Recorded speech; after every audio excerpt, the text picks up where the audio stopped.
All right, y'all, let's jump straight into this week's drive of the game from that wild 40-40 tie on Sunday night. And it actually starts on special teams with Cavante Turpin doing what he does best, and that's being one of the best return men in the National Football League. And right after the Cowboys took the lead, he rips off a 45-yard return to set up Dallas with great field position. And if you watch how he actually sets this thing up, he's going to go straight, stay straight ahead to not give away that he has that boundary to his right side. And he has that boundary because a guy like James Houston and Bridges do just enough to keep their guys at bay. If you take it back, you'll see right at the top here, James Houston kind of loses right off the bat, but then he recovers. And not only does he recover, but he recovers well. So he loses right there, but he recovers right here. That small counter allows Turpin to have all of this room over here to get upfield for a 45-yard return to spark off this week's drive of the game. Good stuff there from Cavante Turpin. All right, let's fast forward to 2nd and 10 after an incompletion, and the Cowboys need to get something going. The Packers are going to crowd the line of scrimmage here with 6 defenders. This is something that we saw happen against the Chicago Bears, and they tripped up Dak a few times. But last night, Sunday night, that did not happen. They're not even going to rush the 6, though. They're going to drop back into a disguised cover 3, and George Pickens is going to run a go route here.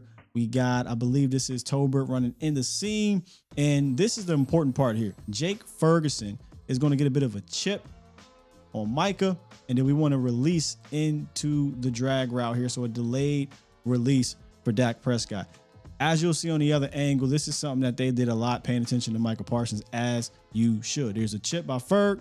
Got to pause here, and then you can see Jake Ferguson gets open here. Now, you could say, well, Dak can fire this here into the hole shot behind the defense for George Pickens, but he decides to take what the defense gives you right here. Ferguson gets his head upfield and gets a couple more yards for 7 on an important 2nd down. And if you look on the end zone view, you can see the attention that Michael Parsons is going to get. 1, 2, 3 guys are all going to be focused on Michael right here. Here we go. All 3 of these gentlemen focus on Michael, as you should. Again, you don't want him to wreck the game, which means, all right, we got 1-on-1 on the other side. This matchup here with your backup left tackle, Big Nate Thomas, against Rashawn Gary. This is a pretty important matchup you got to win. And take a look at Nate. Stonewalls. Beautiful rep. Just a beautiful rep here by Nate Thomas. That gets the ball out, and we get to an all-important 3rd and 3. They gotta have it down. You need one of your best calls here, and Shadi dials up a beauty. Cowboys line up in a 1-by-3 bunch with Pickens isolated, and the Packers are going to show a too-high press look. I love the bunch concept right here, because when you have this type of concept, it is going to stress out the second level of your defense. You want them to have to sift through the trash. You want them to have to be distracted so that you can get that slight leverage advantage for a quick and easy 1st down. And here's how the route concepts are going to go. Flournoy is going to release on a switch release outside to come back in for a hook. Ferguson's going to run his guy out of the picture on this deep 7. And right underneath that, you have Jalen Tolbert on this drag. But keep your eye on this linebacker right here and the flare route combination on the other side and what it does to him. That combination of having the flare along with George Pickens running this deep route, it's going to vacate that area and make that linebacker have to push out. And if you trip up the second level just a little bit, you'll have nothing but space and opportunity. And that's exactly what happens. Because you got Javonte Williams on this flare, it creates nothing but that space and opportunity for Jalen Tolbert to secure the catch and get upfield for some what? Some yak, ladies and gentlemen, from Jalen Tolbert. Take a look at it from this angle, and this kind of goes and show you the manipulation that Dak does with his eyes to Quay Walker right here.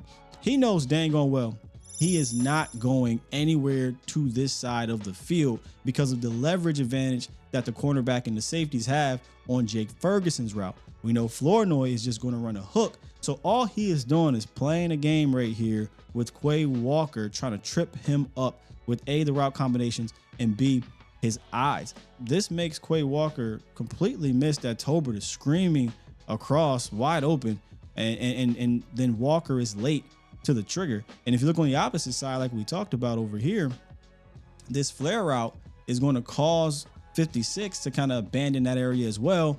And that leaves Jalen Tolbert all alone in this vacated area with Quay Walker too late on the trigger. Easy pitch and catch first down. This was a big play right here. Shouts out to JT getting on the scoreboard in that sense. Have you fallen and gotten injured at work? You should probably call a lawyer. I'm John Morgan of Morgan and Morgan. Morgan and Morgan and Morgan and Morgan and Morgan and Morgan and Morgan and Morgan and Morgan and Morgan. Did you know that your injury could be worth millions of dollars? Morgan & Morgan is the largest injury law firm in America, and they've recovered over $25 billion for their clients.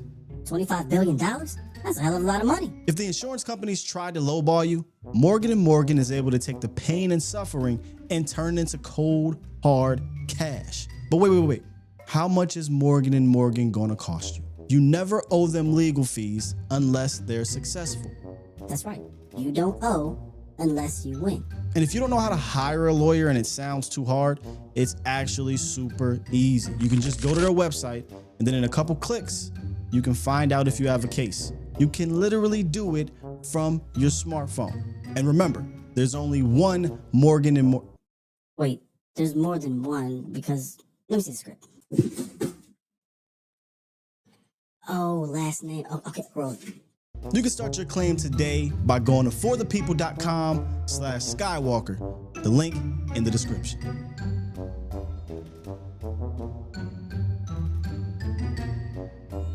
All right. This is what we thought was going to be a dagger right here, right?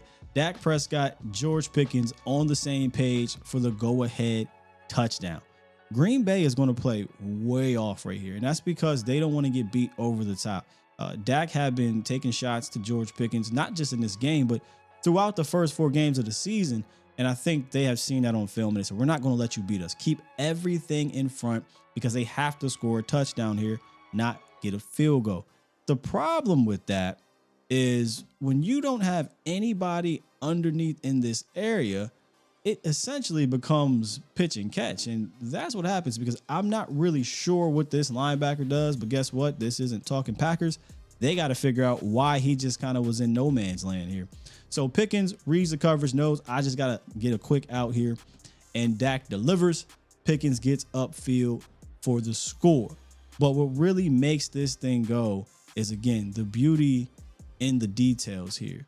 Before we get to the actual pitch and catch, let's take a look at how the Packers are going to line up here. First of all, there's some confusion up front. You can see 55 trying to figure out what the heck is going on. But the way they line up their guys, we got Micah Parsons going to line up wide, and you got the defensive tackle as well. What that does is occupy these gentlemen here. We want to occupy these guys so that Micah Parsons can get a little bit, just a little time one-on-one. And he gets it, right? He gets that one-on-one just for a little bit, and that's all it takes. In reality, what the Cowboys want to do is slide the protection to Micah Parsons. But because 94 is over TJ Bass here, taking up his responsibility, Bass is a little late getting around to help Terrence Steele because we know one-on-one Micah Parsons, that's just going to be almost an impossible task. And he gets the quick pressure inside. TJ Bass is a little late on the trigger to help. But Dak Prescott says, I'm no fool. I know to get this ball out quick, especially if you're going to have a linebacker in no man's land here. And I'm one-on-one on the outside with my best wide receiver. But here's the beauty, again, of this play. This doesn't happen unless Dak Prescott puts this rock on the inside shoulder, forcing George Pickens' momentum back inside to turn upfield. If Dak throws this ball towards the outside and leads him towards the boundary, George Pickens doesn't have a chance to turn upfield for a touchdown. Well, delivers a precise strike on the inside, and George Pickens is able to turn around, get some yak, get off me for the go-ahead touchdown on this week's drive of the game. Special teams sparked it.